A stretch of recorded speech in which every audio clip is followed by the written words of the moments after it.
जेठ माह के एकादशी व्रत की कथा यानी ग्यारस माता की कथा।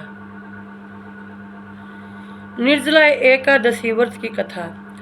एक समय की बात है कि भीमसेन ने व्यास जी से कहा कि भगवान युधिष्ठिर, अर्जुन, नकुल, सहदेव, कुंती तथा द्रौपदी सभी एकादशी के दिन उपवास करते हैं तथा मुझसे भी यह कार्य करने को कहते हैं।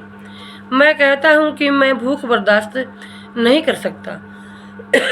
मैं दान देकर तथा वासुदेव भगवान की अर्चना करके उन्हें प्रसन्न कर लूँगा, बिना व्रत करे जिस तरह से हो सके। मुझे एकादशी व्रत का फल बताइए, मैं बिना काया कलेश के ही फल चाहता हूँ। इस पर वेद व्यास बोले, भीमसेन, यदि तुम्हें स्वर्ग लोक प्रिय है तथा नरक से सुरक्षित रहना चाहते हो तो दोनों एकादशियों का व्रत रखना होगा।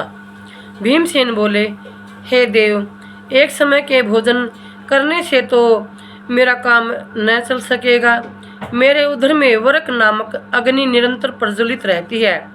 पर्याप्त भोजन करने पर भी मेरी अक्षुब्धता शांत नहीं होती।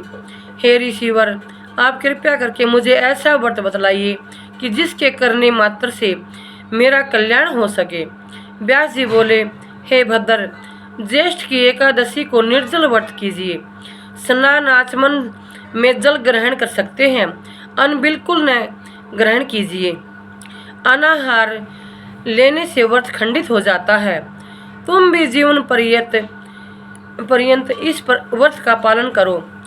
इससे तुम्हारे पूर्वकृत एकादशियों के अन्न खाने का पाप समूल रूप से विनष्ट हो जाएगा। इस दिन ओम नमो भगवते वासुदेवाय मंत्र का उच्चारण करना चाहिए एवं गोदान करनी चाहिए।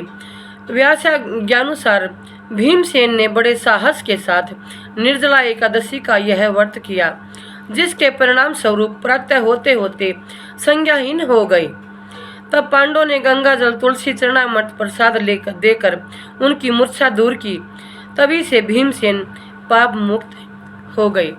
इस एकादशी को भीमसेन के नाम से भी जाना जाता है। एकादशी भगवान माता की सदा ही जय। जिस तरह भगवान भीमसेन की इच्छा पूर्ति का आशीर्वाद हुआ, उस तरह हम सभी बहन भाइयों को जरूर होवे। व्यास माता की सदा ही जय।